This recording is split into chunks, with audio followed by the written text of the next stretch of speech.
তো এই আন্তাকিয়া শহরের মানুষটা তৎকালীন সময় ছিল মুশরিক। এক কথা কি ছিল? মুশরিক। আমরা মিলাতে পারি এটাকে আবু জেহেলের যুগের সাথে। আবু জেহেল, আবু লাহাব, উতবা, শাইবার যুগে যেমন একটা সমাজ ছিল শিরকে নিমজ্জিত, মূর্তি পূজা হতো, হ্যাঁ, মাধ্যম পূজা হতো, কবর পূজা হতো, মৃত মানুষের পূজা হতো ইত্যাদি। আবার যেমন আসহাবুল কাহাফের সময় দাকিয়ানুস বাদশার যে যুগটা ছিল ওইটাও যেমন শিরকের মধ্যে ছিল।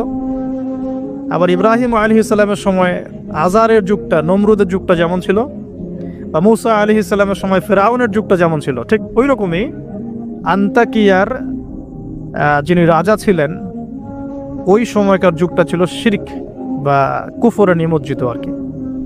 তো এই ছোট্ট রাজ্যটাতে নবী ঈসা আলাইহিস সালাম তাওহীদের দাওয়াত দেওয়ার জন্য তার দুজন অনুসারীকে পাঠিয়েছিলেন। কয়জন ভাই?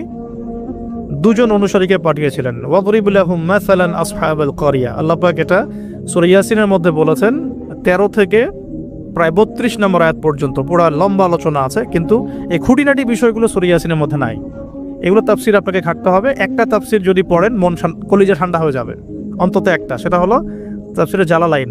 তাফসিরে জালালাইন এটা পড়লে কলিজা ঠান্ডা হয়ে যায়। অন্যগুলো পড়লে কলিজা একটু মনে ক্ষুধা এখনো বাকি আছে আর কি। জালালাইন পড়লে মনে হয় যে ক্ষুধাটা মিটে গেছে আলহামদুলিল্লাহ, এতটাই গভীর আলহামদুলিল্লাহ মাশাআল্লাহ। আমি এটা প্রিফার করি বেশি যে তাফসিরে জালালাইনটা বাসায় কিনবেন, পড়বেন। এটা মাদ্রাসার জন্য যেমন ভালো, জেনারেলদের জন্য ভালো, আর এটা মোটামুটি বাংলা অনুবাদ হয়ে গেছে এখন আলহামদুলিল্লাহ। তো এখানে নবী ঈসা আলাইহিস সালাম দুজন হাওয়ারি বা দুজন রাসূল, রাসূল বলছি এই অর্থে যিনি বার্তাবাহক, এই অর্থে বলছি, রাসূল পাঠালেন ওই রাজ্যকে তাওহীদের আন্ডারে নিয়ে আসার জন্য, ওই রাজ্যের মধ্যে তাওহীদের দাওয়াত দেওয়ার জন্য। আমরা এখানে কিন্তু শিক্ষা পাচ্ছি তার দাওয়াত বা দিনের প্রারম্ভিক বিষয় শুরু হবে তাওহীদ থেকে।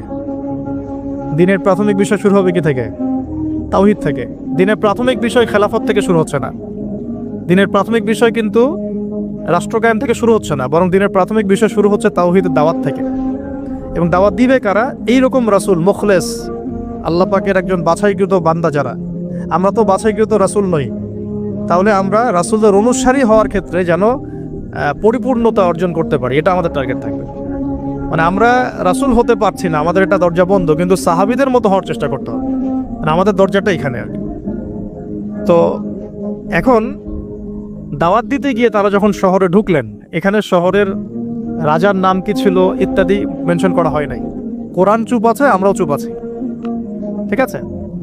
ঢোকার পথেই শহরের শুরুতেই একজন ব্যক্তির সাথে দেখা হলো।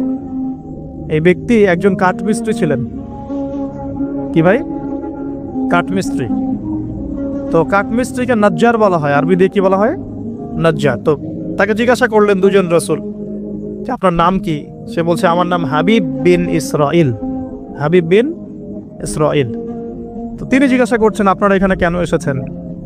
ওই দুজন রাসূল বলছেন যে আমরা এখানে তাওহীদের দাওয়াত দিতে এসেছি। কোন তাওহীদ? আপনাদের ইলাহকে, আপনাদের রবকে। তখন তিনি ওই রকম করে কথা বলছেন যে যেমনটা ইব্রাহিম আলাইহিস সালাম বলেছেন, আমার রব জীবিতকে মৃত্যু দিতে পারেন, মৃতকে জীবিত করতে পারেন। আমার রব, আমাদের রব আসমান থেকে বৃষ্টি বর্ষণ করেন, সেই বৃষ্টি দিয়ে এই মৃত জমিনকে জীবিত করেন, শস্য ফলান, সেগুলো আমরা খাই।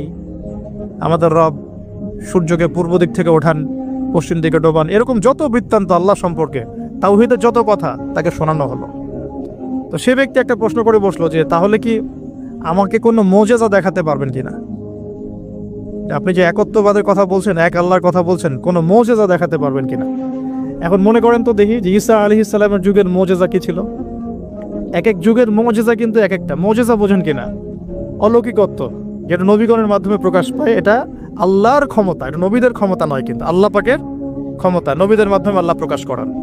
আল্লাহ পাক এই জামানাতেও আল্লাহ পাকের ওলিদের মাধ্যমে ক্ষমতা প্রকাশ করাতে পারেন। আল্লাহ পাক এখনো ক্যাপেবল এটার জন্য। তো সেরকম মানুষ হতে হবে আগে, সেরকম মানুষ তো হতে হবে। অনেক আল্লাহর বান্দা আছেন, দেখবেন আপনার জন্য দোয়া করছে, আপনার সমস্যা দূর হয়ে গেছে, হয়নি? এমন হয়। তো আল্লাহ পাক, এটা তার ক্ষমতা না, ক্ষমতা কার? আল্লাহ পাকের। এখন ওই সময়কার মুজিজা ছিল কিন্তু কুষ্ঠ রোগীকে ভালো করে দেয়া, মনে আছে?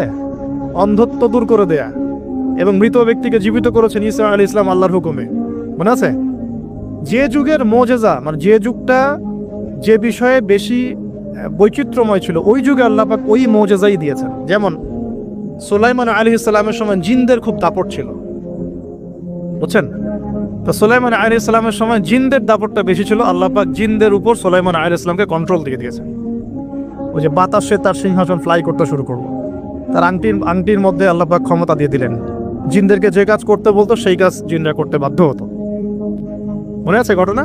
আচ্ছা, আবার মুসা আলাইহিস সালামের সময় জাদুবিদ্যার চর্চা হতো, জাদুবিদ্যার চর্চা। এই চর্চা কিন্তু এখনো হয়, এখনো জাদুবিদ্যার চর্চা হয়, ব্ল্যাক ম্যাজিকের চর্চা এখনো হয়। এগুলো থেকে বেঁচে থাকাটা খুব বেশি ইম্পর্টেন্ট, কারণ এগুলোতে ইফেক্টেড হয়ে গেলে অনেক সমস্যা হয়ে যায়। আমি শেষের দিকে প্রশ্নোত্তর পর্বে কিছু আয়াত বলে দেবো আপনাদেরকে ইনশাআল্লাহ। এই কোরআনের আয়াতগুলো নিয়মিত পড়বেন ইনশাআল্লাহ। তো ওই সময় আল্লাহ পাক মুসা আলাইহিস সালামকে লাঠি দিয়ে জাদুবিদ্যার বিপরীতে মুজিজা দেখিয়েছেন, মানে যখন যেটা তার বিপরীতে সেই মুজিজা। বুঝতে পারছেন? নবী সাল্লাল্লাহু আলাইহি ওয়াসাল্লামের যুগে কবি সাহিত্যের যুগ চলছে, একদম কাব্য সাহিত্য নিয়ে তারা খুব গর্ব করত। আল্লাহ পাক কোরআন নাজিল করলেন, সব সাহিত্য ধসে গেল, একটা কোরআনের মুজিজা। আবার ঈসা আলাইহিস সালামের সময় চিকিৎসা বিজ্ঞানের খুব জয় জয়কার চলছিল আর কি। চিকিৎসা শাস্ত্র নিয়ে মানুষের অনেক বেশি মানে আগ্রহ ছিল, যেটা এটা দিয়ে এটা হয়, এটা দিয়ে এটা হয়। আল্লাহ পাক তখন এমন মর্যাদা দিয়েছেন যে মৃত মানুষকে জীবিত করে দেখিয়ে দিয়েছে। তো এই দুই ব্যক্তিকে ওই নাজ্জার হাবিব বিন ইসরাইল, সে ব্যক্তি বলছে যে আমাদেরকে কোনো মুজিজা দেখাতে পারো কিনা। এখন সে বলছে ঠিক আছে, মুজিজা দেখাতে পারবো ইনশাআল্লাহ। আমার এই সন্তান, আমার এই ছেলে দীর্ঘদিন থেকে চোখে অসুখে ভুগছে, এক চোখ নষ্ট হয়ে যাচ্ছে, তুমি শেফা দিতে পারবে কিনা আল্লাহর হুকুমে। আল্লাহ পাকের দরবারে তারা সেজদায় পড়ে গেলেন, আল্লাহর কাছে সাহায্য চাইলেন, তার চোখে হাত বুলালেন, আলহামদুলিল্লাহ চোখ ভালো হয়ে গেল। এগুলো কিন্তু কোনো গালগল্প নয়। এবার হাবিব নাজ্জার, তার কিন্তু বিশ্বাস হয়ে গেল, হ্যাঁ এটা তাওহীদের ফসল, এটা তাওহীদের ফসল। এবার তিনি দেনান সাক্ষ্য দিলেন যে আশহাদু আল্লা ইলাহা ইল্লাল্লাহ ওয়া আন্না মুহাম্মাদান, তখন ছিল না, তখন ছিল কি ঈসা রূহুল্লাহ ওয়া আবদুহু, এরকম একটা কালিমা ছিল তখন, ঠিক আছে? তো তিনি মুসলমান হয়ে যেটা করলেন, ওই জনপদের থেকে নির্জনতা অবলম্বন করা শুরু করলেন। তিনি মুসলমান হয়ে কিন্তু জনপদের ভিতর ঢুকে পড়েন নাই, প্রথমে একটু নির্জনতা অবলম্বন করা শুরু করলেন, কারণ সমাজের সবাই কিন্তু মুশরিক। এখন ওখানে যদি আপনি সরাসরি ঢুকে যান, ঢুকায় আপনি এখন যদি জোরে জোরে তাকবীর দেওয়া শুরু করেন, তাহলে তো রিমান্ড হবে আর কি। তো তিনি নিজেকে একটু সেফ করে একা একা ইবাদত করা শুরু করলেন। এখানে আমাদের শিক্ষা আছে কিন্তু। আমি এই হাবিব নাজ্জারের ঘটনা, ওই তৎকালীন সময়কার ওই আন্তাকিয়া শহরের শিরক, এগুলোর সাথে আপনি বর্তমান বিশ্বকে মেলাতে পারবেন। এখনকার বিশ্বের অবস্থাও কিন্তু মোটামুটি এরকমই। অনেক আলোচনা আমি আগে করেছি বিগত লেকচারগুলোতে, যে এই ওয়ার্ল্ডের প্রতিটা ডিপার্টমেন্টেই শিরক আছে, একদম এডুকেশন থেকে শুরু করে, শিক্ষা থেকে শুরু করে পলিটিক্স পর্যন্ত সবখানেই শিরক আছে। কোনো জায়গায় শিরক বাদ নাই। ইকোনমিক্সেও শিরক আছে, সামাজিক কালচারে শিরক আছে, আমাদের চিন্তা দর্শনে শিরক আছে, আমাদের মিডিয়ার মধ্যে শিরক আছে, আমাদের বুদ্ধিজীবীদের মধ্যে শিরক আছে, আমাদের রাজনীতিবিদদের মধ্যে শিরক আছে, আমাদের ধর্ম নেতাদের মধ্যেও শিরক আছে কোনো কোনো জায়গায়, আছে না? আছে। যদি আপনি ভালো করে খিজিরের মতো দেখতে শেখেন, আপনি বুঝতে পারবেন এই ওয়ার্ল্ডটা শিরকের আন্ডারে আছে। তো এটা বাস্তব, সামনে মানুষ দেখবে এগুলো। এখন এই অবস্থায় হাবিবে নাজ্জার শহরে ঢুকে দাওয়াতি কাজ শুরু করেন নাই, একা একা তিনি নিজেকে তৈরি করেছেন। আগে তাসকি, আধ্যাত্মিক অর্থ অর্জন করার চেষ্টা করেছেন, ইবাদত বাড়িয়েছেন। এদিকে ওই দুজন রাসূল তারা শহরে প্রবেশ করলেন, বেশ কিছু সময় তারা মানুষকে দাওয়াত দেওয়ার চেষ্টা করলেন, কিন্তু মানুষ ইসলাম কবুল করছে না। ঠিক মক্কার অবস্থার মতোই। এই সূরাটা কোথায় নাজিল হয়েছে? মক্কায়। কোথায়? এই সূরা কিন্তু মদিনা নাজিল হয় নাই। তাহলে এই সূরার মধ্য দিয়ে আল্লাহ পাক রাসূল সাল্লাল্লাহু আলাইহি ওয়াসাল্লামকে শিক্ষা দিচ্ছেন, সাহাবীদেরকেও শিক্ষা দিচ্ছেন। ঠিক মাক্কি পরিবেশের মতোই তৎকালীন পরিবেশটা ছিল। আর মাক্কি পরিবেশ মানে, আমি অনেকদিন আগে বলেছি, মাক্কি পরিবেশ মানে শিরক, মাক্কি পরিবেশ মানে সুদ, রিবা, মাক্কি পরিবেশ মানে হচ্ছে মাদক, মাক্কি পরিবেশ মানে জেনা, ব্যভিচার, মেয়েদের মানহানি আর গোত্রীয় হানাহানি, এগুলো মক্কা মানে এইগুলা, যেটা এখনকার ওয়ার্ল্ডে চলছে। আপনি যদি ছোট সেন্সে চিন্তা করেন না, তাহলে আমাদের সোসাইটিটাও মাক্কি।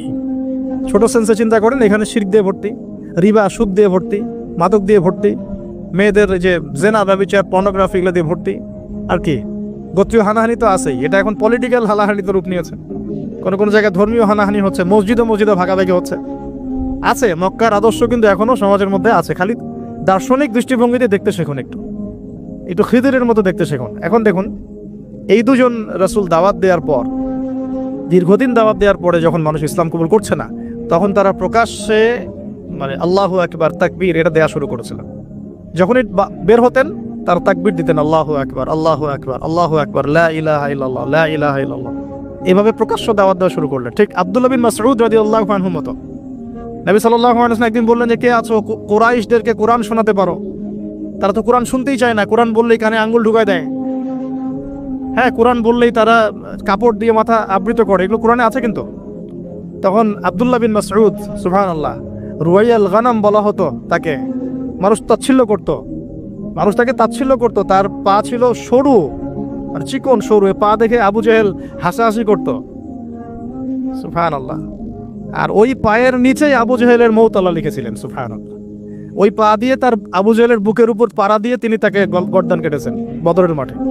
খালি 13 বছরের ব্যবধান, সময়ের ব্যবধান, খালি জাস্ট টাইম টক্স, মানে সময় কথা বলে, কথা বলে না, সময় কথা বলে। এই আব্দুল্লাহ বিন মাসউদ রাদিয়াল্লাহু আনহুর পায়ের তলেই আবু জেহেল আবার মারা গেছে। তো এই আব্দুল্লাহ বিন মাসউদ রাদিয়াল্লাহু আনহু বললেন যে, আমি শোনাবো কুরাইশদেরকে কোরআন ইনশাআল্লাহ। তারপর তিনি বের হয়ে কাবা ঘরের সামনে গিয়ে আর রহমান আল্লামাল কোরআন খালাকাল ইনসান এই তেলাওয়াত শুরু করলেন। বাস, মায়ের শুরু হইল। এখন যদি আপনি বের হয়ে সবার সামনে বলেন, আল্লাহর হুকুম ছাড়া কোনো হুকুম নাই, ইনিল হুকমু ইল্লা লিল্লাহ, আল্লাহর হুকুম ছাড়া কোনো হুকুম নাই, ওয়া মান লাম ইয়াহকুম বিমা আনজালাল্লাহু ফাউলাইকা হুমুল কাফিরুন, মায়ের একটা মাটিতে পড়বে? একটাও গায়েবই হয়ে যেতে পারেন আপনি, নাই নাই, আউট অফ হিস্ট্রি। আপনি আপনার কথা মানুষ ভুলে যাইতে পারে, হয় না এমন? আর যদি জাতিসংঘে গিয়ে বলেন যে এর যত বেজ আছে সব শিরকের উপর আছে, সারা ওয়ার্ল্ডের মধ্যে শুধু ইসলামিক খেলাফা চলবে, তাইলে কি হবে? তো এই অবস্থা হয়েছে আব্দুল্লাহ বিন মাসউদ রাদিয়াল্লাহু আনহু।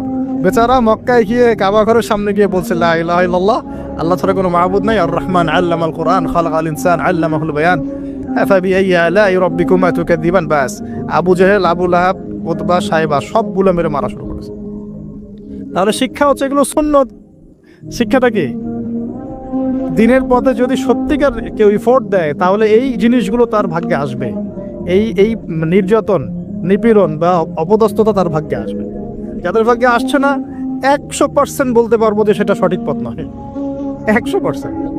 হ্যাঁ, সঠিক পথের ডানে বামে আমরা চোরা রাস্তা খুঁজি, তো সঠিক ক, সঠিক খ, সঠিক গ, হ্যাঁ, সঠিক অল্প সঠিক, বেশি সঠিক, একটু বেশি সঠিক, মানে এরকম আর কি। সত্যিকার অর্থে ওই রকম সঠিক পথে গেলে এগুলো আসবে। এটা একটা ফলসিফিকেশন টেস্ট, যাদের উপর এগুলো আসতেছে সন্দেহ নাই যে ইনশাআল্লাহ তারা সঠিক পথে আছে। তারা সারা দুনিয়া থাক না থাক, ওই ব্যক্তি সঠিক পথে আছে, না হলে তার উপরে এগুলো আসতো না। এখন যাই হোক, ওইদিকে যাচ্ছি না আমি। এখানে এই দুজন রাসূল সেম ভূমিকা পালন করলেন। ব্যাস, এবার রাজা তাকে গ্রেফতার করা শুরু করলো। কোন রাজা? আন্তাকিয়া শহরের রাজা। রাজা কিন্তু খ্রিস্টান ধর্মাবলম্বী ছিলেন, রাজা খ্রিস্টান ধর্মাবলম্বী ছিলেন না। খ্রিস্টান ধর্মাবলম্বী হওয়ার জন্য ঈসা আলাইহিস সালাম তাকে দাওয়াত দিচ্ছিলেন এই দুজন রাসূলের মাধ্যমে। তো রাজা তখন এই দুজন ব্যক্তিকে ধরে রেখে দিল। এই দুজন ব্যক্তির নাম এক একটা কিতাবে এক এক রকম এসেছে। আমি 3টা নাম পেয়েছি আর কি। একটা হচ্ছে, প্রথম ব্যক্তির নাম ছিল ইউহান্না, হ্যাঁ। দ্বিতীয় ব্যক্তির নাম ছিল রাসূল, কিন্তু তারা মানে কার রাসূল? ঈসা আলাইহিস সালামের প্রেরিত দূত। এই দূত অর্থে বলছে রাসূল। একজনের নাম ছিল বাউলাস, একজনের নাম হচ্ছে ইউহান্না, একজনের নাম কি ছিল? বাউলাস। আর অন্য একটা বর্ণনা আসছে যে একজনের নাম ছিল সাদেক, আর একজনের নাম ছিল মাসদুক। একজনের নাম সাদেক, একজনের নাম মাসদুক। আচ্ছা, এই দুজন এখন গ্রেফতার।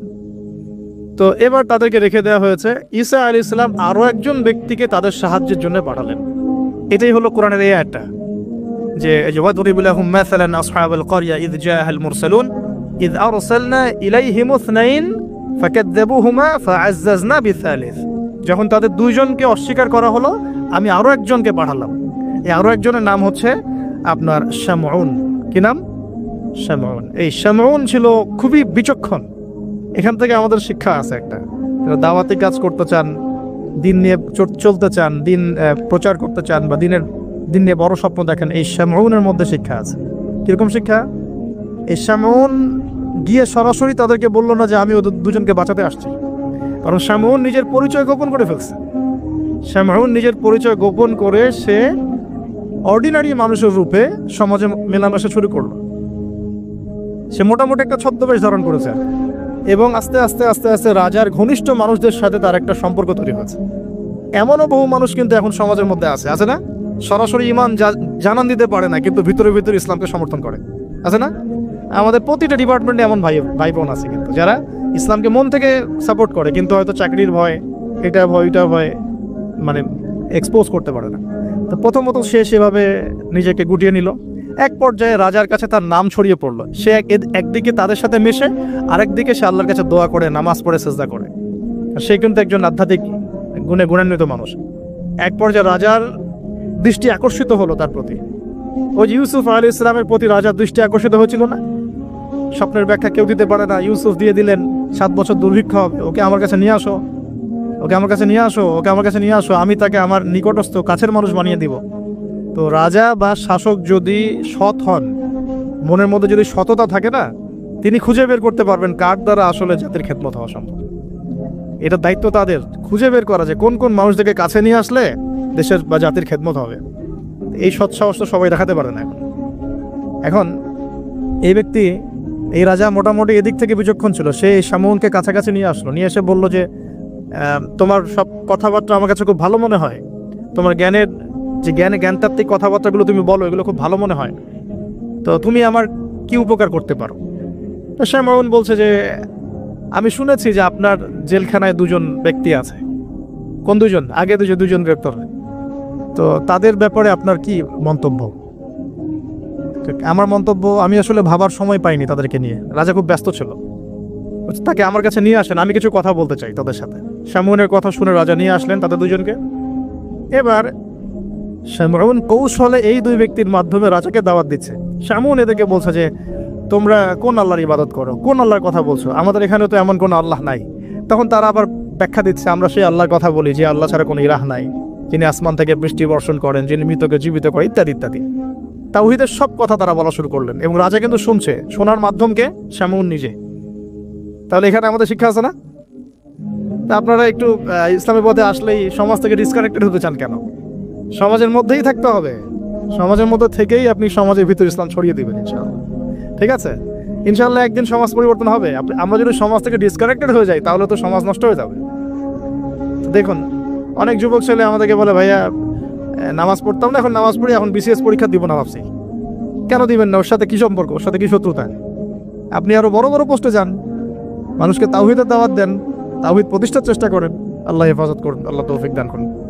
এখন এই শামউনের থ্রু দিয়ে এই 2 ব্যক্তি রাজাকে দাওয়াত দিলেন, মাশাআল্লাহ। এবার রাজা জিজ্ঞাসা করছে যে কোনো মুজিজা আছে নাকি, কোনো অলৌকিকত্ব দেখাতে পারবে?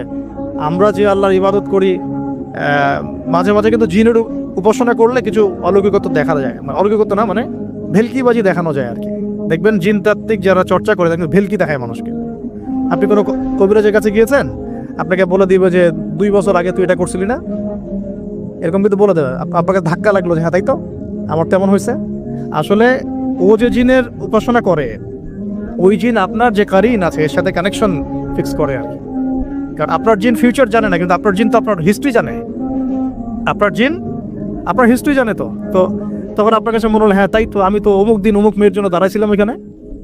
হ্যাঁ আচ্ছা ঠিক আছে। এখন সে বলল যে হ্যাঁ আমরা মৌজাদা দেখাবো ইনশাআল্লাহ। কি মৌজাদা? 7 দিন আগে একটা বাচ্চা ওই রাজ দরবারে মারা গেছে। কয়দিন আগে? দাফন হয়নি এখনো, 7 দিন আগে মারা গেছে, লাশ সংস্কার হয়নি, লাশের অবস্থাও ভালো না।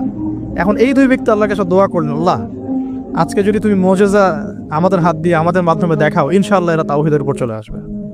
তো আল্লাহ রাব্বুল আলামিন মুজিজা দেখালেন, ওই 7 দিনের মৃত বাচ্চা জীবিত হয়ে উঠল। এবার জীবিত হয়ে সে বলে উঠল যে আমি আসমানে দেখেছি, এই বাচ্চা বলছে এবার, আমি আসমানে দেখেছি একজন সুন্দর, মানে চুলের বর্ণনা দেওয়া হয়েছে যে আমরা যেটাকে সিল্কি চুল বলি আর কি, লম্বা কাত পর্যন্ত সিল্কি চুলওয়ালা একজন মানুষ, একজন ব্যক্তি 3 জনের জন্য আল্লাহর কাছে দোয়া করছে। কয়জনের জন্য? তার মানে সে মেবি ঈসা আলাইহিস সালামের দিদার পেয়েছে, মেবি, আল্লাহ ভালো জানেন, এটা বারজাক।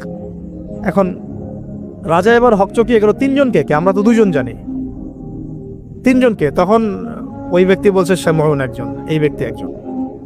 তখন শামউন দেখলেন যে রাজার এর উপর বেশ প্রতিক্রিয়া সৃষ্টি হয়েছে কথার উপরে। তখন শামউন আরো বড় চাপ দিল এই দুজনকে যে না, তোমাদের এটা হয়তো কোনো জাদু হতে পারে। শামউন, তোমাদের কোনো জাদু হতে পারে, আমাদের এই রাজার এক মেয়ে মারা গেছেন, তোমরা পারলে তাকে জীবিত করে দেখাও দেখি। এবার তারা দুজন আবার সেজদায় পড়ে গেলেন, আল্লাহর কাছে দোয়া করলেন। আল্লাহ রাব্বুল আলামিন ওই রাজার দীর্ঘদিন আগে মৃত্যুবরণকারী একজন মেয়ে, তাকে কবর থেকে জীবিত করে তুলে দিলেন। এই মেয়ে একই কথা বলছে যে আমরা দেখেছি এই তিনজনের জন্য একজন ব্যক্তি আল্লাহর কাছে দোয়া করছে। এবার মাশাআল্লাহ মুজিজা প্রকাশ পেয়ে গেল। কিন্তু এই মুজিজা প্রকাশ পাওয়ার পরেও আপনারা তো জানেন যে ফেরাউনের সামনে কতগুলো মুজিজা দেখানো হয়েছে, 9টা। কয়টা? 9টা। একবারে 9টা না, কিন্তু ব্যাক টু ব্যাক বছর বছর 9টা। তারপরে কি ফেরাউন ঈমান আনছে? আবু জেহেলের সামনে কতগুলো মুজিজা আসছে, সে কি ঈমান আনছে? তার সামনে কি ইব্রাহিম আলাইহিস সালামের মতো মানুষ থাকা সত্ত্বেও সে কি ঈমান আনছে? এরকম বহু মানুষ পৃথিবী থেকে চলে গেছে যাদের সামনে অগণিত মুজিজা আসার পরেও ঈমান নিয়ে আসেনি। আবার অনেক মানুষ এক দোয়ার বরকতে ঈমান নিয়ে চলে আসছে। খালিদ বিন ওয়ালিদের কথা শুনুন। খালিদ বিন ওয়ালিদ রাদিয়াল্লাহু আনহু উহুদে যুদ্ধ করেছেন ইসলামের এগেইনস্টে।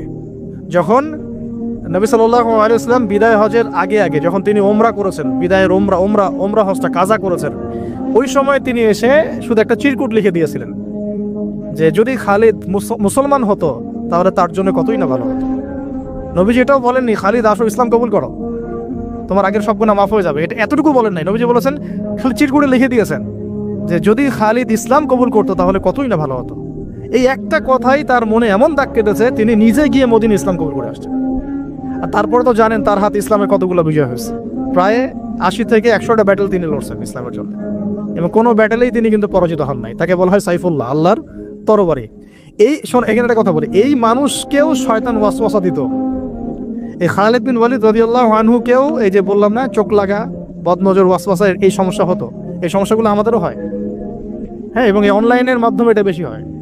তখন তিনি এসে নবীজিকে বলছিলেন যে আমাকে একটা দোয়া শিখায় দেন ইয়া রাসূলুল্লাহ। তিনি কিন্তু বীর বিক্রম, একজন সাহসী বীর সাহাবী। নবী সাল্লাল্লাহু আলাইহি ওয়াসাল্লাম তাকে দোয়া শিখিয়ে দিয়েছেন যে আউযু বিকালিমাতিল্লাহি তাম্মা মিন কুল্লি শাইতানি ওয়া হাম্মা ওয়া মিন কুল্লি আইনিন লাম্মা। একটা জায়গা আছে আউযু বিকালিমাতিল্লাহি তাম্মাতি মিন গাদাবিহি ওয়া ইকাবিহি ওয়া শাররি ইবাদিহি ওয়া মিন হামাজাতি শায়াতিন ওয়া আন ইয়াহদুরুন। দেখেন কোথা থেকে কোথায় আসলাম।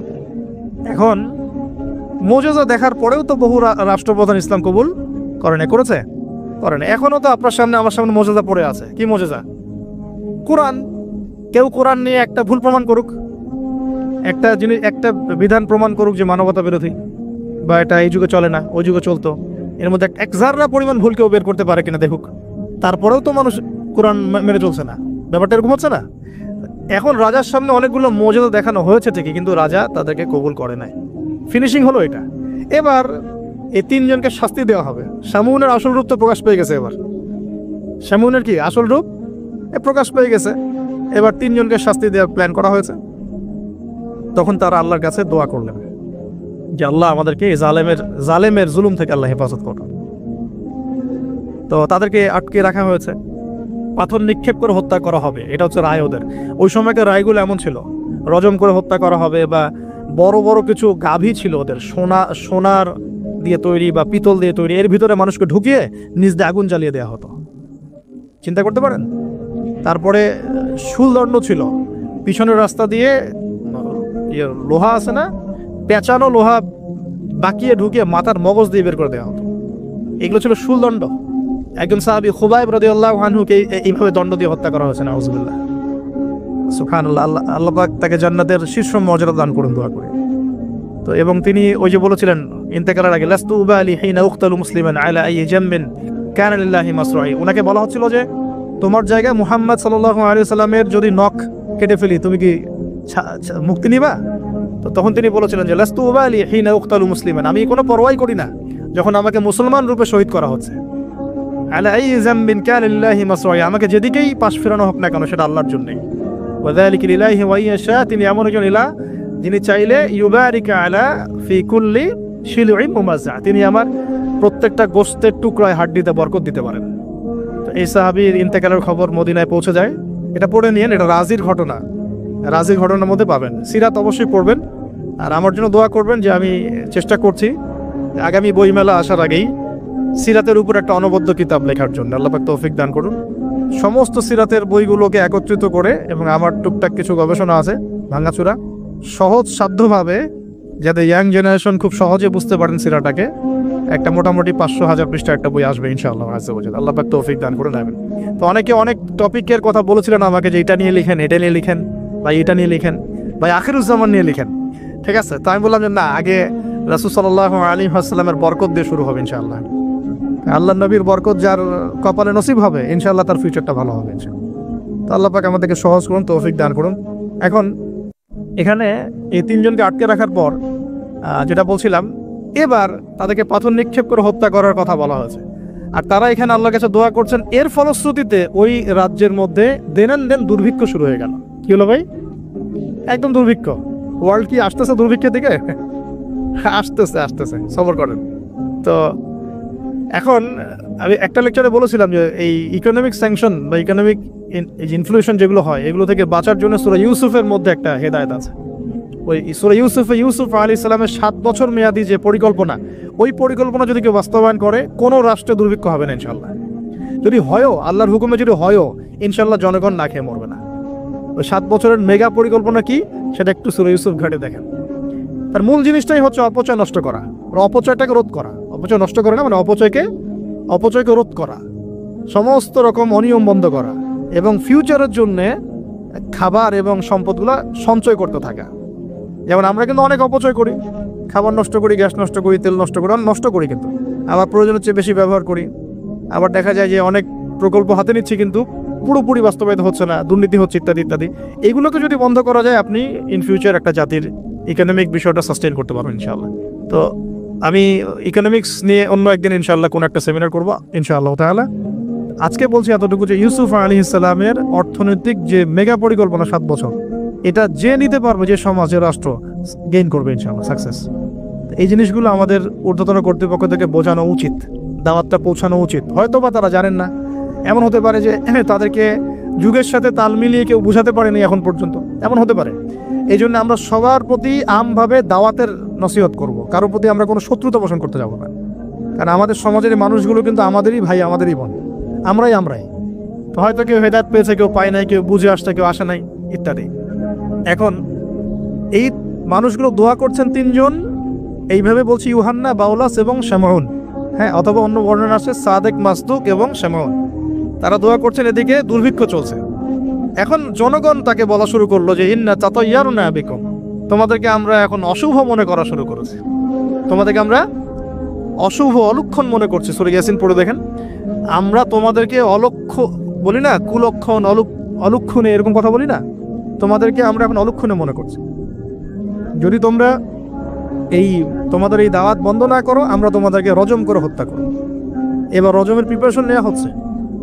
এবার সেই ঘটনা, ওয়াজা মিন আকসাল মাদিনাতি রাজুলুন ইয়াসআ। এবার ওই মদিনা মানে কিন্তু নগর, মদিনা মানে একটা শহর, মদিনা মানে ওই শহরের দূরবর্তী একটা জায়গা থেকে, দূরবর্তী জায়গা মানে কোনটা, ঢোকার এন্ট্রান্সটা, ওই যে হাবিবে নাজ্জার মনে আছে, ওয়াজা মিন আকসাল মাদিনাতি রাজুলুন ইয়াসআ, একজন ব্যক্তি দৌড়ে আসলো, ইয়াসআ মানে দৌড়ে আসলো, ইয়াসআ ক্বালা ইয়া কওমি ইত্তাবিউল মুরসালিন, দৌড়ে এসে তখন তার ওই ব্যক্তি কওমকে বলছে, হে আমার কওম, এই রাসূলদের অনুসরণ করো। সুবহানাল্লাহ, কোন ব্যক্তি এটা? তাহলে এখানে আমাদের যারা সাধারণ মুসলিম আছে, আমাদের শিক্ষা আছে তো নাকি? হাবিবে নাজ্জার কত বড় একটা সাহসিকতার পরিচয় দিল এখানে। দেখেন, সে দৌড়ে এসে যখন শুনতে পারলো যে ওই রাসূলদেরকে হত্যা করার প্রিপারেশন নেওয়া হয়েছে, দৌড়ে এসে কওমকে বলছে, হে আমার পুরো কওম, তোমরা রাসূলকে অনুসরণ করো। ইত্তাবিউ মান লা ইয়াসআলুকুম আজরান ওয়া হুম মুহতাদুন, তোমরা সেই রাসূলদের অনুসরণ করো যারা তোমাদের কাছে কোনো প্রতিদান চাচ্ছে না এবং তারা হেদায়েত প্রাপ্ত আছে। সুবহানাল্লাহ। ওয়াজা মিন আকসাল মাদিনাতি রাজুলুন ইয়াসআ। এবার ওই মদিনা মানে কিন্তু নগর, মদিনা মানে একটা শহর, মদিনা মানে ওই শহরের দূরবর্তী একটা জায়গা থেকে, দূরবর্তী জায়গা মানে কোনটা, ঢোকার এন্ট্রান্সটা, ওই যে হাবিবে নাজ্জার মনে আছে, ওয়াজা মিন আকসাল মাদিনাতি রাজুলুন ইয়াসআ, একজন ব্যক্তি দৌড়ে আসলো, ইয়াসআ মানে দৌড়ে আসলো, ইয়াসআ ক্বালা ইয়া কওমি ইত্তাবিউল মুরসালিন, দৌড়ে এসে তখন ওই ব্যক্তি কওমকে বলছে, হে আমার কওম, এই রাসূলদের অনুসরণ করো। সুবহানাল্লাহ। কোন ব্যক্তি এটা? তাহলে এখানে আমাদের যারা সাধারণ মুসলিম আছে, আমাদের শিক্ষা আছে তো নাকি? হাবিব নাজ্জার কত বড় একটা সাহসিকতার পরিচয় দিল এখানে। দেখেন, সে দৌড়ে এসে যখন শুনতে পারলো যে ওই রাসূলদেরকে হত্যা করার প্রিপারেশন নেওয়া হয়েছে, দৌড়ে এসে কওমকে বলছে, হে আমার পুরো কওম, তোমরা রাসূলকে অনুসরণ করো। ইত্তাবিউ মান লা ইয়াসআলুকুম আজরান ওয়া হুম মুহতাদুন, তোমরা সেই রাসূলদের অনুসরণ করো যারা তোমাদের কাছে কোনো প্রতিদান চাচ্ছে না এবং তারা হেদায়েত প্রাপ্ত আছে। সুবহানাল্লাহ। ওয়া মা লিয়া লা আ'বুদু আল্লাযী ফাতারানি ওয়া ইলাইহি তুরজাউন। তাকে এবার এই হাবিব নাজ্জারকে ধরা হয়েছে। তুইও আরেক এই গ্রুপে আছিস, তাহলে ওকেও ধরে মানে মারার প্রিপারেশন নেওয়া হয়েছে এবং তার রজমটা আগে করা হয়েছে আর কি। এই তাফসীর বলছে যে এই রজমটা আগে করা হয়েছে। শেষ পর্যন্ত এই রাসূলদেরকে হত্যা করা হয়েছে কিনা এটা আমি স্পষ্ট করে পাইনি, কিন্তু এই হাবিবে নাজ্জারকে যে হত্যা করা হয়েছে এটা স্পষ্ট করে পেয়েছে, একদম স্পষ্ট করে জালালাইনে আসছে এই জিনিসটা। এখন এই তাকে ধরা হলো, তুইও তাদের গ্রুপের মধ্যে একজন। তো সে বলছে, ওয়া মা লিয়া লা আ'বুদু আল্লাযী ফাতারানি ওয়া ইলাইহি তুরজাউন, আমি কেন আল্লাহর ইবাদত করব না? তার অ্যানসারটা এরকম, আমি কেন আল্লাহর ইবাদত করব না যে আল্লাহ আমাকে এভাবে সৃষ্টি করেছেন এবং তার কাছে আমাকে ফিরে যেতে হবে? কোন লজিকে আমি তার ইবাদত করব না? মানে তাওহীদের যত রকম সংজ্ঞা তিনি শেখালেন, বললেন, বুঝালেন, মানুষ বুঝতে চাইল না। এবার তাকে রজম করা হচ্ছে এবং সুবহানাল্লাহ, ওয়া মা লিয়া লা আ'বুদু আল্লাযী ফাতারানি ওয়া ইলাইহি তুরজাউন আ'তাখিযু মিন দুনিহি আলিহা ইন ইউরিদনি আর-রাহমানু বিদুররিন লা তুগনি আন্নী শাফাআতুহুম শাইআ ওয়া লা ইউনকিযুন ইন্নী ইযাল লাফি দালালিম মুবিন। তিনি বলছেন যে আল্লাহ আমাকে সৃষ্টি করেছেন, সে আল্লাহর আমি ইবাদত না করে আমি কার ইবাদত করব? আল্লাহ রাব্বুল আলামিন যদি আমাকে কোনো কল্যাণ করতে চান, কেউ ঠেকাতে পারবে না। আল্লাহ পাক যদি কোনো অকল্যাণ করতে চান, কেউ আমাকে বাঁচাতে পারবে না। আর আমি যদি এই তাওহীদ জানার পরেও শিরকে যাই, তাহলে আমি স্পষ্ট বিভ্রান্তির মধ্যে থাকবো। তার লজিকগুলো কত চমৎকার। এবার তাকে হত্যা করা হচ্ছে আর কি। হ্যাঁ, সুবহানাল্লাহ। ইন্নী ইযাল লাফি দালালিম মুবিন ইন্নী আমানতু বিরাব্বিকুম ফাসমাউন। সে বলছে, ইন্নী আমানতু বিরাব্বিকুম ফাসমাউন, তোমরা আমাকে হত্যা করছো কিন্তু জেনে রাখো যে আমি, তোমরা শুনে রাখো, জেনে রাখো না, ফাসমাউন তোমরা শুনে রাখো, তোমরা আমাকে হত্যা করছো করো, কিন্তু শুনে রাখো যে আমি ঈমান এনেছি আমার রব এবং তোমাদের সবার রবের প্রতি। আমি তোমাদের এইসব তন্ত্রমন্ত্র, শিরিক, কুফর এসবে বিশ্বাস করি না। এবং এই রজমে যখন তার মৃত্যু হয়ে যায়, বলা হচ্ছে যে মৃত্যুর আগেই অথবা মৃত্যুর সময় তাকে আল্লাহ রাব্বুল আলামিন তার জান্নাতের ঘরটা দেখালেন। সুবহানাল্লাহ। এবং তাকে বলা হচ্ছে যে কিলা দুখুলিল জান্নাহ ক্বালা ইয়া লাইতা কওমি ইয়ালামুন। সুবহানাল্লাহ। ক্বালা ইয়া লাইতা কওমি ইয়ালামুন, তখন যে বলছে, হায় আমার জনপদ, হায় আমার কওম, যদি তারা জানতো, যদি তারা বুঝতো যে আল্লাহ পাক আমাকে কি পরিমাণ নেয়ামত দিয়েছেন, কোন জান্নাতে আমি আছি, এইটা যদি আমার জনগণ বুঝতো তাহলে সবাই ঈমান নিয়ে আসতো। দেখেন, কোরআনে এই ব্যক্তির নাম উল্লেখ করা হয় নাই। ওয়াজা মিন আকসাল মাদিনাতি রাজুল, মানে দূরবর্তী জায়গা থেকে একজন লোক ছুটে আসছে। কে সেই লোক আল্লাহর কাছে এটা বড় কথা নয়, মানে নামটা কি সেটা বড় কথা নয়, তার আকীদাটা কি, তার আমলটা কি, তার তাওহীদটা কি, এটা সবচেয়ে বড় কথা। তো এখন এই হাবিবে নাজ্জারের এই শাহাদাত হয়ে গেল এবং আন্তাকিয়াবাসীর উপরে এবার কি হলো আল্লাহ পাক সেটাও বলছেন। তাওহীদের স্পষ্ট দাওয়াত পাওয়ার পর যখন তারা স্বীকার করলো না, তারা আবু জেহেলের মতো আচরণ করলো, আবু লাহাবের মতো আচরণ করলো, উতবা সাহেবার মতো আচরণ করলো, ওই ফেরাউন নমরুদ তাদের মতো আচরণ করলো। হিস্ট্রি কিন্তু একই, সব একই জনপদে ঘুরছে গেলে। এই মুশরিকদের মতো আচরণ যখন অব্যাহত থাকলো, আল্লাহ পাক বলছেন যে আমি তাদের উপরে কোনো বড় সেনাবাহিনী পাঠাই নাই, আমি তাদের উপরে কোনো বড় সেনাবাহিনী পাঠাই নাই, কোনো বাহিনী নাজিলও করি নাই। শুধু ছিল এটা সাইহাতান ওয়াহিদা, একটা মাত্র বড় বিকট চিৎকার। ইন কানাত ইল্লা সাইহাতান ওয়াহিদা, শুধুমাত্র একটা বজ্রনিনাদ, প্রচন্ড শব্দে আল্লাহ পাক পুরো কওমকে ধ্বংস করে রেখে দিলেন। এই কওমে কতজন মানুষ ছিল? হয়তো 1 লাখ, 2 লাখ, 3 লাখ, 4 লাখ, 5 লাখ, 10 লাখ, আল্লাহ ভালো জানেন। এর মধ্যে 4 জন ব্যক্তির নাম আমরা পাচ্ছি তাওহীদপন্থী। ওই 4 জন ব্যক্তিকে কেন্দ্র করে ইয়াসিন আয়াত নাজিল হয়েছে। রাসূল সাল্লাল্লাহু আলাইহি ওয়াসাল্লাম মক্কায় হয়তো হাজার হাজার মানুষ ছিল, কিন্তু আমরা আবু বকর, ওসমান, ওমর, আলীর নাম মনে রাখছি। আসহাবুল কাহফের মধ্যে হয়তো হাজার হাজার লাখ লাখ মানুষ ছিল, কিন্তু আমরা ওই 7 জন বা 9 জন যুবকের কথা মনে রাখছি। খেয়াল করে দেখেন, ইব্রাহিম আলাইহিস সালামের সময় হয়তো লাখ লাখ মানুষ ছিল সমাজের মধ্যে, কিন্তু আমরা মনে রাখি ইব্রাহিম আলাইহিস সালাম, লূত আলাইহিস সালামের কথা, বিবি সারা আলাইহিস সালামের কথা, হাজরা আলাইহিস সালামের কথা, এই কয়জন মানুষের কথা, ইসমাইল, ইসহাক। এরকম প্রত্যেক যুগে যুগে আপনি দেখবেন যে তাওহীদপন্থী মানুষের সংখ্যা কিন্তু কম। এবং আল্লাহ পাকের অনুগত বান্দাদের সংখ্যা খুব কম। এই ঘটনাটা আল্লাহ রাব্বুল আলামিন এই আন্তাকিয়াবাসীর এই ঘটনাটাকে সূরা ইয়াসিনের এই 13 থেকে প্রায় 32 নম্বর আয়াত পর্যন্ত পুরোটা নিয়ে আসছেন।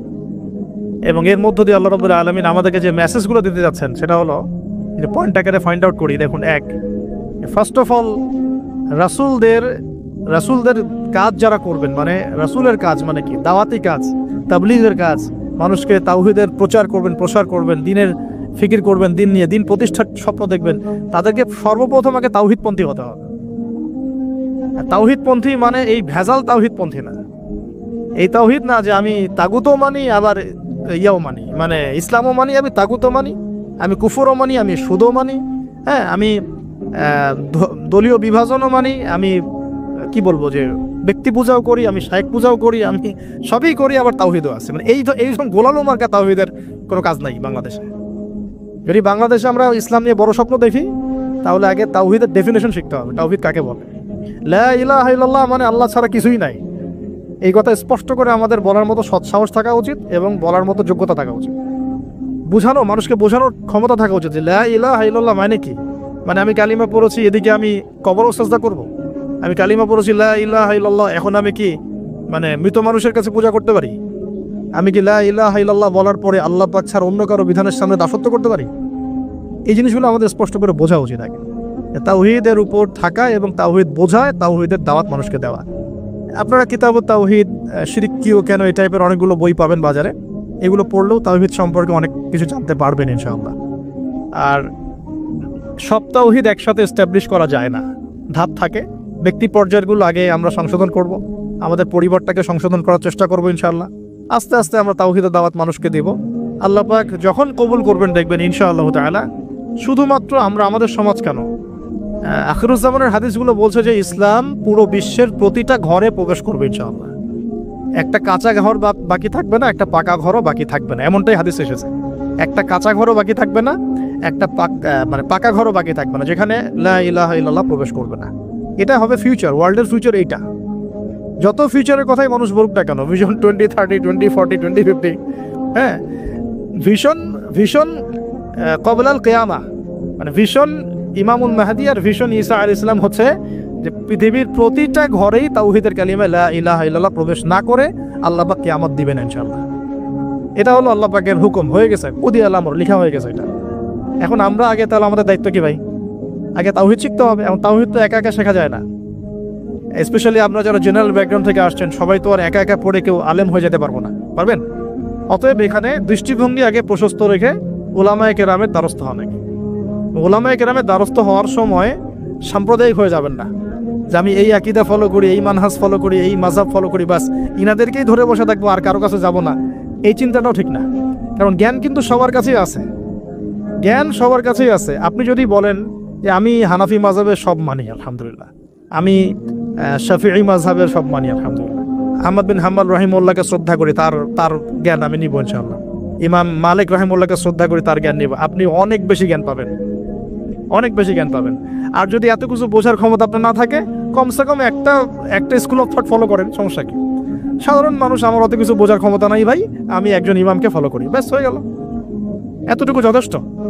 এখন আমাদের প্রথম কাজ হলো তাহলে, প্রিয় ভাইয়েরা, তাওহীদ শেখা এবং তাওহীদ শেখার জন্য উলামায়ে কেরামের দ্বারস্থ হওয়া। আল্লাহ পাক তৌফিক দান করলেন। এবং এই জায়গায় আমরা কিন্তু সাম্প্রদায়িক হব না, আমরা সংকীর্ণ চিন্তাভাবনা করব না, আমরা আমাদের চিন্তাভাবনাগুলোকে প্রশস্ত রাখার চেষ্টা করবো। আল্লাহ পাক তৌফিক দান করুন, সকলে বলে আমিন। সেকেন্ড পয়েন্টটা আমরা ফাইন্ড আউট করতে পারি। দেখুন, দাওয়াত দেওয়ার সময় রাসূলগণ কিন্তু ধনী গরিব ভেদাভেদ করে দাওয়াত দেন। হাবিবে নাজ্জার কি ছিল পেশা? একজন কাঠমিস্ত্রি। আমরা তো রিক্সাওয়ালাকে দাওয়াত দিতে গিল্টি ফিল করি, আমাদের প্রেস্টিজ ইস্যু হয়, ওকে দাওয়াত দিব কিসের ইসলামে? হ্যাঁ, তো আমরা সমাজে ছোট বড়, ধনী গরিব, পাপী ফাসেক, জালেম মুত্তাকি, সব শ্রেণীর মানুষের মধ্যে দাওয়াতি কাজ করবো ইনশাআল্লাহ। আল্লাহ পাক তৌফিক দান করুন। এই দাওয়াতি কাজটা হবে দুইভাবে, একটা হচ্ছে অমুসলিমদের মাঝে ইসলামের দাওয়াত, অমুসলিমদের মাঝে তাওহীদের দাওয়াত, ইসলামের দাওয়াত। এখানে তো অমুসলিম সোসাইটি ছিল আন্তাকিয়ায়, তো অমুসলিমদের মাঝে তাওহীদের দাওয়াত, এটা বেশি জরুরি বাংলার মাটিতে, কারণ এখন প্রচুর মানুষ দিন দিন কিন্তু অমুসলিম হয়ে যাচ্ছে মুসলিম থেকে। আপনারা জানেন কিনা জানি না, যারা পার্বত্য অঞ্চলে, বর্ডার এলাকায়, উত্তরাঞ্চলে, বিভিন্ন জায়গায় আমরা তো সফর করি, আমরা তো জানি বিভিন্ন জায়গায় এমনও ঘটনা ঘটেছে যে মানুষ দলে দলে খ্রিস্টান হওয়া শুরু করেছে। দেখুন, রাসূল সাল্লাল্লাহু আলাইহি ওয়াসাল্লাম আমাদের মাঝে এখন সশরীরে নাই, তা তিনি কি রেখে গেছেন আমাদের জন্য? এই দিনটাই তো। আমরা, আমার পকেটেও তাসবিহ দানা আছে, গুনতে সহজ লাগে, আল্লাহুম্মা সাল্লি আলা মুহাম্মদ, আল্লাহুম্মা সাল্লি আলা মুহাম্মদ, এটা গোনা তো সহজ, বসে বসে দরুদ পড়া তো সহজ, কিন্তু রাসূল সাল্লাল্লাহু আলাইহি ওয়াসাল্লামের দ্বীনের হেফাজত করাটা এত সহজ না। তাহলে কোন কাজটা করলে আমরা বড় মুখ করে রাসূলের সামনে দাঁড়াতে পারবো কিয়ামতের দিন? তার দ্বীনের হেফাজত করলে। তো আমরা অমুসলিমদের মধ্যে দাওয়াতি কাজ তো করছি না, যারা করছে তাদের সংখ্যা খুবই কম। আর যে দলে দলে দিন দিন মানুষ মুসলমান থেকে অমুসলিম হচ্ছে, এই ফিকিরও আমাদের নাই, এই ফিকিরও আমাদের মধ্যে নেই। আমরা তো পড়ে আছি ভাই, সত্যি কথা বলতে আমরা পড়ে আছি হাত বাঁধা নেই আর কি। হাত বাঁধবো কোথায়? পায়ে পা কি কেমন করে লাগবো? কেনি আঙ্গুল নাকি গোড়ায় গোড়া? মানে আমাদের চিন্তা ভাবনাগুলো অনেক বিশাল।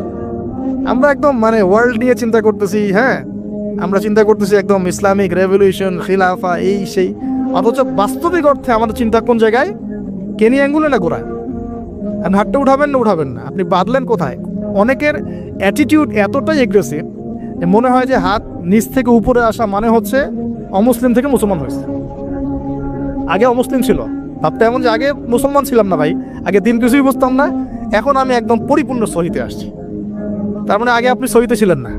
তো যারা এখন যে কোনো একটা মাযহাব ফলো করে, যেমন হাম্বলি মাযহাব ফলো করে মিডল ইস্টের মানুষরা, তারা বেশিরভাগই হাম্বলি মাযহাব ফলো করে। মালিকি মাযহাব ফলো করে দেখেন আফ্রিকান কন্টিনেন্টের মানুষরা। ইন্দোনেশিয়ার ওদিকে যাবেন, মালয়েশিয়া, ওখানে দেখবেন শাফঈ মাযহাব প্রচুর। এই সাবকন্টিনেন্টের মধ্যে হানাফি মাযহাবের প্রচলনটা বেশি। তার মানে কি এরা কেউই হকের উপর নাই? এই থটসটা আমরা কোথায় পেলাম? হ্যাঁ, এমন হতে পারে যে কিছু কিছু কাজ বা আমল মাযহাবের নামে চলছে, যেটা হয়তো কোরআন সুন্নাহ সমর্থন করছে না, সেক্ষেত্রে আমরা ওটা সংশোধন করবো, অবশ্যই করবো, কেন করবো না? তো আমরা আমাদের দৃষ্টিভঙ্গিটা একটু বড় করি। এইটাই ইসলাম নয়। এখান থেকে এখানে আসলাম মানে ইসলাম একদম আমার পরিপূর্ণ ঢুকে গেছে, বিষয়টা এমন নয়। আমাদের বড় চিন্তা করতে হবে। তাওহীদ, দিন দিন তাওহীদ বাংলার মাটি থেকে মানুষ শুষে নিচ্ছে। তাওহীদ তো শুষে নেওয়া হচ্ছে অনেক আগ থেকেই। তাওহীদ তো পানির মতো শুষে নেওয়া হচ্ছে অনেক আগ থেকেই।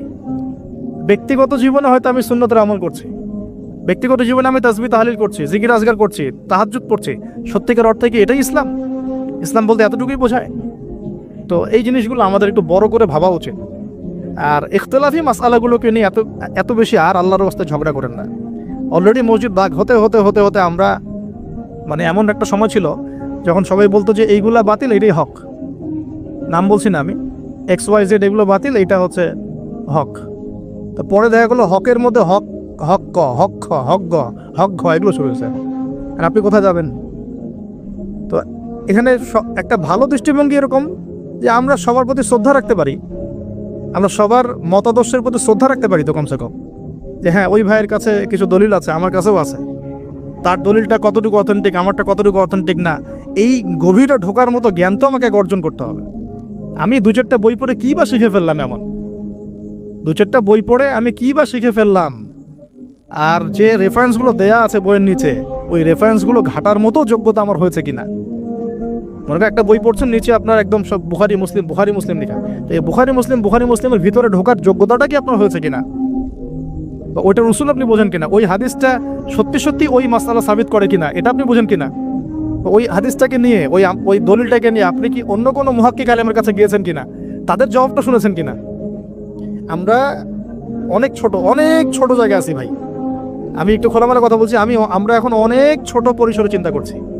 ইসলামের এগেনস্টে যারা কাজ করছে ওরা অনেক বড় করে চিন্তা করছে, ওরা দিন দিন মানুষকে অমুসলিম বানাচ্ছে। আপনি একটু সফর করেন, আল্লাহ পাক তো বলেছেন সফর করো, জমিনে ঘোরো, দেখো দিনের ফানজুর কাইফা কানা আকিবাতুল মুকাজ্জিবিন, আল্লাহ পাক ঘুরতে বলেছেন, দেখতে বলেছেন। সফর করে দেখতে থাকেন যে কি অবস্থা চলছে। আমরা বিশ্বাস করেন, মানে আমরা ঢাকায় যে বাসায় থাকি, ওই বাসার সামনে যে গলি, ভাড়া বাসা আমাদের, আমরা প্রায় দেখি যে 10 জন 20 জনের ছেলে পেলে আড্ডা মারে গোল করে। তো প্রথমে ভাবলাম যে মেয়েটে দেখে, হয়তো ছেলেরা তো এগুলোই করে না। পরে দেখলাম ওই 5 মিনিটের মধ্যে একজন গাজা বানায় ফেললো, আর 4-5 জন টানে শেষ। আমি যে চোখে দেখলাম, আমি বড় জোরকে ধমক দিলাম একটা, যদি কালকে দেখি কান ফাটায় ভালো। আমি গতকালকে কথা বলছি এরকম। তো এখন আমি তো আর কিছু করতে পারবো না। তা আল্লাহ পাক যদি আমাকে ক্ষমতা দিতেন, আমি তখন অ্যাকশন নিতে পারতাম। এই হলো যুব সমাজের অবস্থা। এদের বয়স 15 থেকে 20 বছরও না, 15 থেকে 20 বছরের যুব সমাজের অবস্থা আজকে ভয়াবহ। প্রশাসনের ভাইরা আছে, জিজ্ঞেস করে দেখেন কিশোর গ্যাংয়ের কি অবস্থা, টিকটক প্রজন্মের কি অবস্থা। এরা এমন কোনো পাপ নাই করতে বাকি রাখতেছে না। এরা কিশোরদের অবস্থা, আমাদের বাচ্চাদের অবস্থা দেখেন, স্কুল কলেজে যারা পড়ছে ছোট ছোট বাচ্চারা, সব তো ডিভাইস এডিক্টেড, ডিভাইস, সারাদিন ডিভাইস নেই। ওর তো মাথার মধ্যে, ওর মাথার যে মানে এনার্জিটা, যে সেলগুলো ডেভেলপই হতে দেয়নি আমরা। ও যে পরিবারে বড় হচ্ছে, পরিবারের স্বামী স্ত্রীর মধ্যে সুসম্পর্ক নাই, হৃদ্যতাপূর্ণ কোনো পরিবেশ সে দেখছে না। হ্যাঁ, ওর খাওয়ার ঠিক নাই, ও মানে শারীরিক কসরত নাই। হ্যাঁ, খালি একটা সার্টিফিকেটকে আমরা সব মনে করছি, 10টা 5টা প্রাইভেট পড়তেছে, মনে করছি আমি আমার ছেলেকে মানুষ করে ফেলাইলাম। ইসলামের তো কোনো ফিকিরই নাই, কোরআন পড়তে জানে না, নামাজ দূরের কথা, অজু করতে পারে না। আমি হার্ডলাইনের কথা বলছি, নামাজ দূরের কথা, অজুই করতে পারে না। ঠিক মতো অজু করতে হয় কিভাবে জিজ্ঞাসা করেন, অজুর ফরজ করে জিজ্ঞাসা করেন, বলতে পারে কিনা। এই বয়সের মেয়েদের অবস্থা দেখেন, এই বয়সের মেয়েগুলো যারা ঘুরে বেড়ায় তারা মনে করে ওয়ার্ল্ডে এরা ছাড়া কেউই নাই, দুনিয়াটাই ওদের। হ্যাঁ, চুল ঠিক করতে হলেও করবে, না করতে হলেও করবে। ওর কাজই একটা, চুল ঠিক করা, সারাদিন চুল ঠিক করতে থাকবে। হ্যাঁ, মানে বাসায় যত মেকআপ সব একদিনে মেখে বের হয়ে যাবে। মানে মানুষকে দেখাতে হবে, আমাকে মানুষ দেখুক, সুন্দর বলুক। এদেরকে টার্গেট করেছে কিছু বাণিজ্যিক লোকজন, ওরা শিখিয়েছে এদেরকে তুমি সুন্দর না, তোমাকে সুন্দর হতে হবে। ব্যাস, স্নো পাউডার শুরু হলো তারপর থেকে। ওকে আগে বুঝাইছে, মাথার মধ্যে ঢুকাইছে তুমি সুন্দর না, তোমাকে আরো সুন্দর হতে হবে। ব্যাস, তারপরে যে এই ক্রিম সেই ক্রিম ব্যবসা শুরু হয়ে গেল, এই পার্লার সেই পার্লার। মানে এই মেয়েগুলার, আপনি বিশ্বাস করেন, এই টিকটক প্রজন্মের কথা বলছি, কিশোর গ্যাংয়ের কথা বলছি, ছেলেরা যতটা না বদ, এই মেয়েদের একটা বড় অংশ তার চেয়ে অনেক বেশি বদ, অনেক বেশি। তারা চায়, কিছু কিছু মেয়ে চায় যে তাকে যেন টিস করা হয়, কিছু কিছু মেয়ে চায় যে সে ছেলের পিছনে বাইকে করে ঘুরবে। এখন রাতের বেলা বা অন্য কোনো সময় যদি এই ছেলে 4-5টা মিলে এখন এই মেয়েটাকে রেপ করে ফেলায়, এখানে কি সম্পূর্ণ দোষ শুধুমাত্র ছেলেটারই? আমাকে অ্যান্সার দেন দেখি। ওই মেয়েটা কেন ওখানে ঘুরতে গেল ওর সাথে? ওর বাবা কি করছিল, ওর ভাই কি করছিল? আমরা আমাদের সোসাইটির দিকে একটু দেখেন, আমরা অনেক ছোট জায়গায় চিন্তা করতেছি। এই যে আপনি হাত বাঁধে নিয়ে পড়ে আছেন না, পায়ে পা নিয়ে পড়ে আছেন, আর আপনি বলছেন আমারটা সই, ওরটা ও খারিজি হয়ে গেছে, ও ভণ্ড হয়ে গেছে, ওই হয়েছে। এগুলা খুবই কনজাস্টেড চিন্তা। আপনার চিন্তাটা অনেক ছোট লেভেলের। আপনি যখন ওয়ার্ল্ডকে চিনতে শিখবেন, অর্থনীতি বুঝতে শিখবেন, ওয়ার্ল্ডের ফেতনাগুলো রিকগনাইজ করতে শিখবেন, আপনি নিজেকে লজ্জা পাবেন যে আমি কি বলে আসছিলাম এতদিন। আর আমরা তো জানি, আমরা ওই লাইন কিন্তু ঘেটে আসছি। আপনি কোন জায়গায় চিন্তা করছেন, কোন জায়গায় আপনার চিন্তা থেমে যাবে, ওটা আমি জানি। ওর পর থেকে আমি আপনাকে চিন্তা করতে বলতে পারবো। ঠিক আছে, অনেক ডিপে আছে। পুরো ওয়ার্ল্ড নিয়ে ভাবেন। দেখেন আমাদের সোসাইটিগুলোর দিকে তাকান, আমাদের ইয়াং জেনারেশনকে দেখেন, আমাদের শিক্ষার দিকে দেখেন না একটু। আমাদের এই যে যুব সমাজ সামনে বসে আছে, জিজ্ঞাসা করেন যে এই 15-20 বছর তারা পড়াশোনা করেছে, তারা কতটুকু কোরআন শিখেছে, কতটুকু হাদিস শিখেছে। আমাদের এখানে অনেক সিনিয়র ভাই আছেন, আমাদের পিছনে অনেক বরেণ্য ব্যক্তিরা আছেন, তারা এখন আফসোস করেন যে আমাদের বয়স 40 হয়ে গেছে, কোরআন শিখতে পারি নাই, 40টা হাদিস তো পড়তে পারি না, হুজুর এটা কি হবে, এটা কি হবে। এটা আপনি জিজ্ঞাসা করা মানেই তো এটা লজ্জাজনক, যে আমি তাহলে কি করলাম সারা জীবনে। তাহলে শিক্ষা ব্যবস্থার মধ্যে কোথায় সংস্কার দরকার আমাদেরকে ভাবতে হবে, বা আমাদের যারা কর্তৃপক্ষ আছেন তাদেরকে বোঝাতে হবে জিনিসগুলো। অর্থনীতি নিয়ে কি বলবো, এটা নিয়ে বলার তো কিছুই নাই, সব জায়গায় সুদ আর সুদ। অনেক দিন আগে যে বলেছি ক্যাশলেস সোসাইটির কথা, এই ক্যাশলেস সোসাইটি এখন বাস্তব। আপনি চায়নায় যান, আপনি কোনো ক্যাশ পাবেন না। চায়নাতে কোনো ক্যাশই নাই, আপনাকে সব ডিজিটাল মানিতে লেনদেন এক্সচেঞ্জ করতে হবে। পুরো ক্যাশলেস সোসাইটি একটা। এবং এর চার্জের ফলে মিনিটেই মানুষ কোটিপতি হয়ে যাচ্ছে, মিনিটের মধ্যে মানুষ কোটিপতি, জাস্ট চার্জ কাটতে কাটতে কাটতে কাটতে কোটিপতি হয়ে গেছে। ইলেকট্রনিক মানি তো আসছেই, যখন ক্রিপ্টোকারেন্সির যুগ চলে আসবে তখন দেখবেন যে কী অবস্থাটা হয়।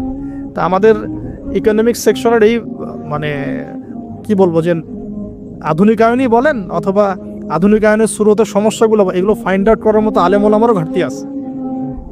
যখন সমাজে ক্লাসিক্যাল ট্র্যাকের বাইরে কেউ কথা বলে তখন হাসে, হ্যাঁ হাসে যে কি বলতেছে এগুলা, গোল্ড কয়েন, দিনার দিরহাম, এগুলো আবার কি বলে। অথচ দিনার দিরহামের কথা রাসূল সাল্লাল্লাহু আলাইহি ওয়াসাল্লামের সময় থেকে আসে।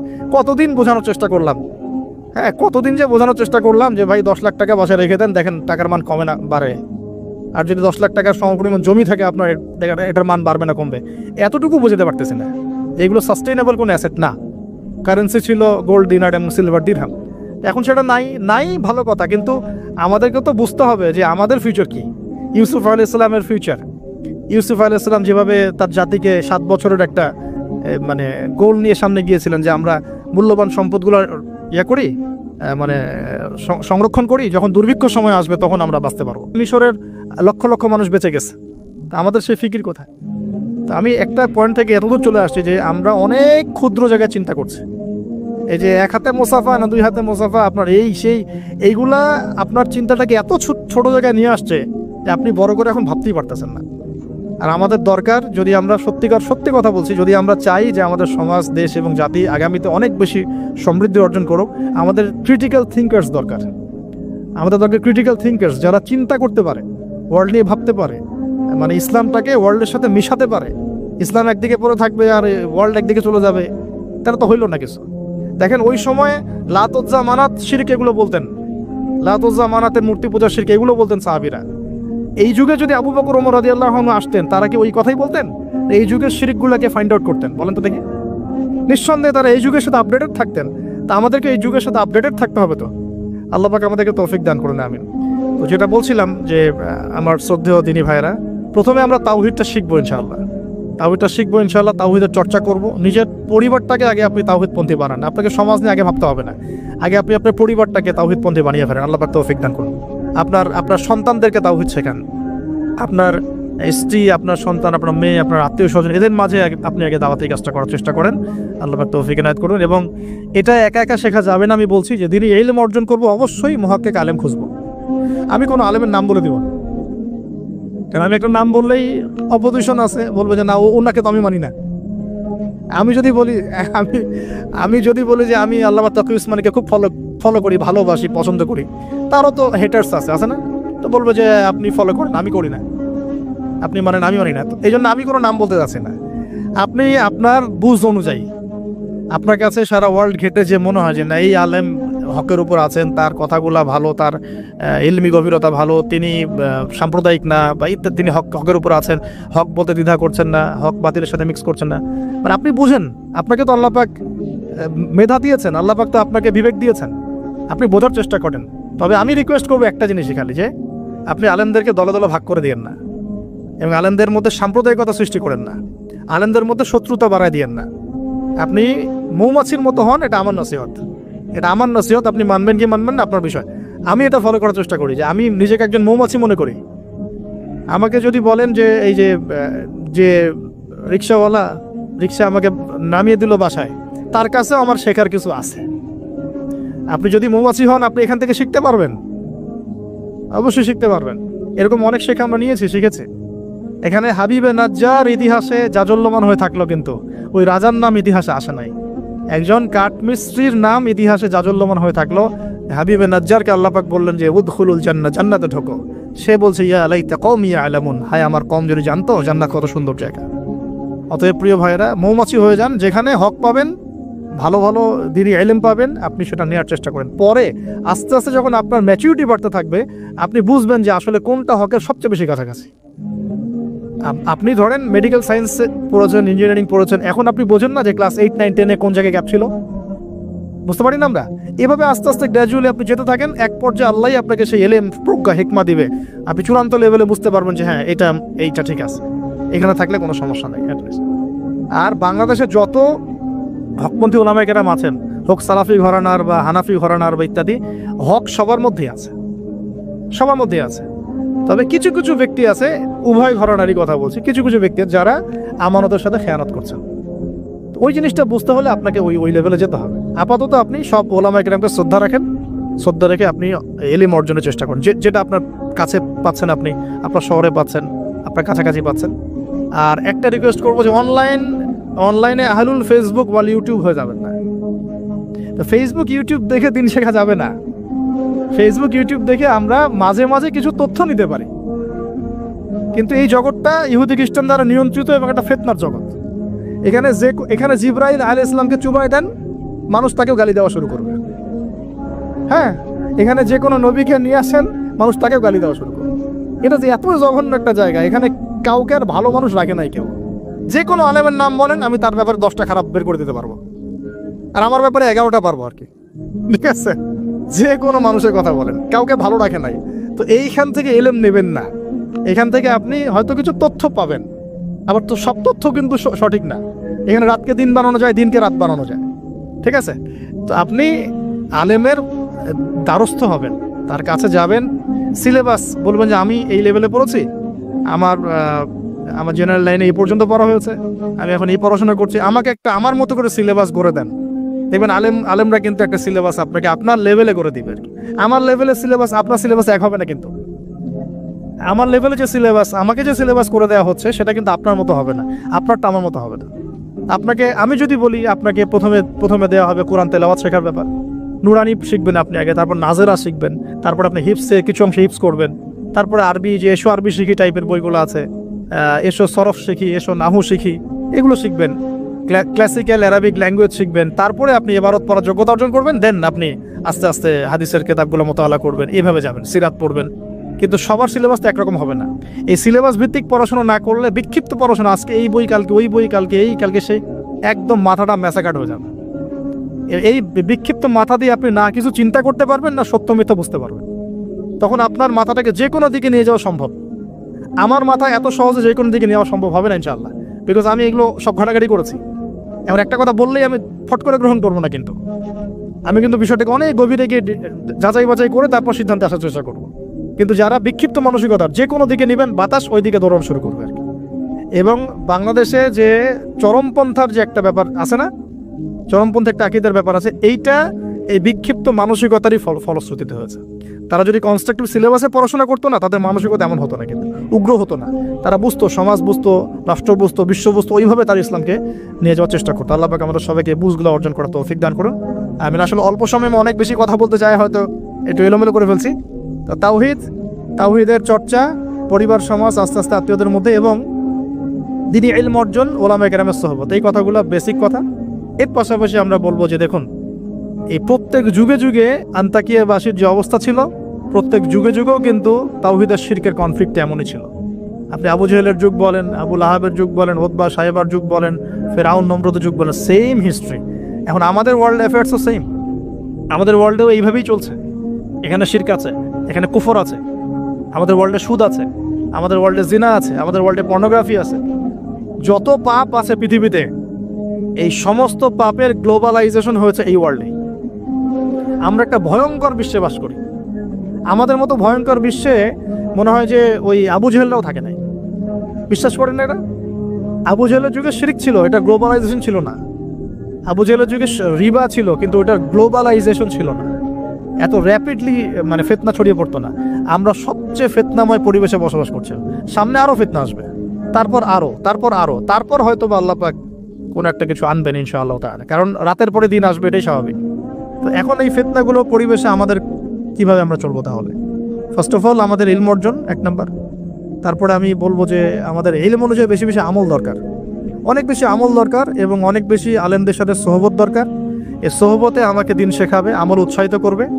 একা একা না থাকা, কিছু দিনই ভাই মিলে অ্যাটলিস্ট একটা অ্যাসোসিয়েশন বা ফাউন্ডেশন বা কিছু এক সোশ্যাল কোনো ওয়ার্ক, মানে এরকম কিছু নন পলিটিক্যাল, নন প্রফিটেবল, এগুলোর মধ্যে থাকা, তাহলে আপনি মানে একে অপরের সাথে মোজাকারা করে চলতে পারবেন। বা এগুলো করতে না পারলেও যে কোনো একটা বৃহত্তর জামা, যেমন যেটা ক্লাসিক্যাল ট্রেন্ড আছে, কেউ কওমির মধ্যে আছেন, কেউ তাবলিগে আছেন, কেউ সালাফিজমে আছেন, মানে একটা ঘরানা ফলো করে চলা, তাহলে আপনার কিছু দিনী ভাইয়ের সাথে আপনি মানে মিলেমিশে থাকতে পারবেন, আপনাকে ইসলাম সংশোধন করতে পারবে একজন আরেকজনের। আর এখানে বিভক্তি না বাড়ানো, ঐক্যবদ্ধ থাকতে গিয়ে আবার বিভক্ত বানায় দল ক্রিয়েট না করে ফেলা। মনে করেন আমরা একটা ফাউন্ডেশন করলাম, এই ফাউন্ডেশনটাকে একটা দল মনে করা, না মনে করা যে আমি আমারটাই সত্য মিথ্যা চূড়ান্ত মানদণ্ড, এরকম মনে না করা, বরং আপনাকে সবার সাথে মিউচুয়াল করে চলার চেষ্টা করতে হবে। মানে হকপন্থীদের কথা বলছি, হকপন্থীদের সাথে মিউচুয়াল করে চলার চেষ্টা করতে হবে। তো না হলে ওইটা আবার আরেকটা ফেরকা হয়ে যাবে আর কি। হক প্রতিষ্ঠা করতে গিয়ে নতুন একটা ফেরকার জন্ম দিয়ে ফেলেন না, যেটা হয়েছে বাংলাদেশে হক প্রতিষ্ঠা করতে গিয়ে মানুষ বহু ফেরকার জন্ম দিয়ে ফেলছে আর কি। এমন যে বললাম না, হক ক, হক খ, হক গ, হক ঘ, কেউ কারোর সাথে কারো আবার মিল নাই। হকের কয়ের আমির একজন, ক্ষয়ের আমির একজন, গয়ের একজন, ঘয়ের একজন, এইরকম হজবরল একটা হসপস অবস্থা হলে তো সমস্যা। তো একসাথে থাকবো। শোনেন, এই কথাটা খুব ভালো করে শোনেন, আব্দুল মালিক সাহেবের বই থেকে কথাটা বলছি, আমি অনেক শ্রদ্ধা করি। মতানৈক্য থাকবে, তার উপর ঐক্য হবে।